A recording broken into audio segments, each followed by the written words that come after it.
I think we did sometimes a disservice to young people in the way we tried to attract them to the faith in the past. Because, I played soccer, right, in athletes. Yeah. You don't attract somebody to wanting to play sports because you say it's going to be easy and comfortable all the time, Yeah. right? Everybody recognizes that if you're going to be good at a sport, you're going to suffer, you're going to sacrifice.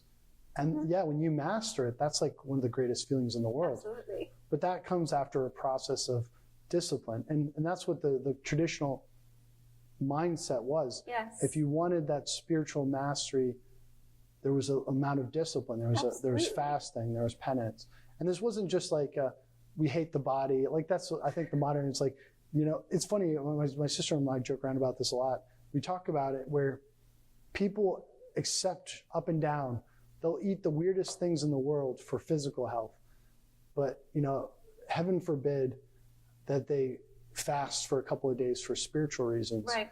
It's like, well, you're willing to do intermittent fasting for athleticism and things like that. Absolutely. But maybe not everybody's willing to do that. But they recognize that it's an appropriate thing. Yes. But then, not for spiritual benefits and things like that. Yeah, and I like that analogy too, because I've always said faith is, sometimes I think of it like almost like a workout, like you have to exercise it, right? That's how it grows. That's how you get better at it. Yeah. And so you're not going to get to this deep spiritual connection overnight necessarily. Yeah. And it takes discipline and study. For me, it was theological study, but it could be, studying prayer. It could be a bunch of different things, whatever that looks like for an individual. We're all made differently.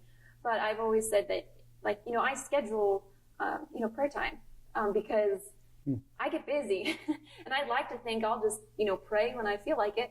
But the truth be told, I have to make sure that I have time set aside specifically for it.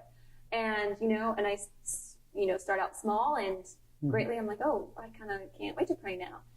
So it's one of those that goes over time, and it's not, I think there's sometimes it's this idea that things just magically happen. Like you're magically going to have this amazing experience. And I think that happens sometimes a lot because a lot of amazing